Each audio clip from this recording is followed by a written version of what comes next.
ஆக்சுவலாக இந்த இடம் என்னன்னு பார்த்தீங்கன்னா, நம்ம ஆண்டிப்பட்டி கணவான்னு சொல்லி தேனிக்கு முன்னாடி இருக்குங்க.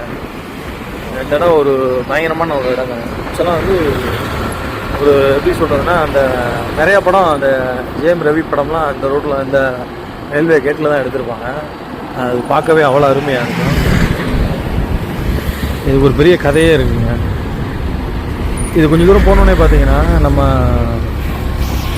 இந்த ரைட் சைடு ரயில்வே ட்ராக் இருக்குது பார்த்தீங்களா, இதுதான் வந்து ஆக்சுவலாக நம்ம விஜயகாந்த் நடித்த இந்த கேப்டன் பிரபாகரன் அந்த ரயில் சீக்வன்ஸ் பூராமே இந்த ரயில்வே பாலத்தில் தான் பண்ணியிருந்தாங்க. அது கொஞ்சம் தூரம் போனீங்கன்னா சாஸ்தா டெம்பிள்னு சொல்லி ஒரு கோயில் இருக்குங்க. ரொம்ப சக்தி வாய்ந்த கோயிலுங்க. அது கொஞ்சம் தூரம் வந்துடுங்க. இப்போ இது பார்த்தீங்கன்னா நம்ம தமிழ்நாடு வாட்டர் போர்டுங்க. ஆக்சுவலாக வைகை டேம்லேருந்து தண்ணி வர்றதை ஃபில்ட்ரு பண்ணி அனுப்புறதுங்க. இது எல்லாமே அந்த ஆண்டிப்பட்டி கனவா அந்த ரோட்டில் தாங்க. இந்த கோயில் தாங்க நான் சொன்னேன் பார்த்தீங்களா, சாஸ்தா கோயில்னு சொல்லி சொன்னேன் பார்த்தீங்கன்னா, இந்த கோயில் தான். பார்க்கவே அவ்வளோ பிரமிப்பாக இருக்கும். அவ்வளோ பவரான சாமிங்க இந்த சாமி.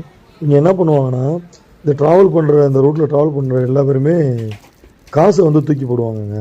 இந்த இதுதாங்க எப்படி இருக்குது பார்த்தீங்கன்னா சாமி. இந்த கோயிலுக்கு பேர் சாஸ்தா கோவிலுங்க. அவ்வளோ பயங்கரமான ஒரு சக்தி வாய்ந்த கோயிலுங்க அந்த கோயில். இது ஆக்சுவலாக எந்த ரோடுன்னா, நம்ம மதுரை டு கொச்சி ரோடு தாங்க இந்த ரோடு. அந்த ரோட்டில் தான் அந்த கோவில் இருக்குது.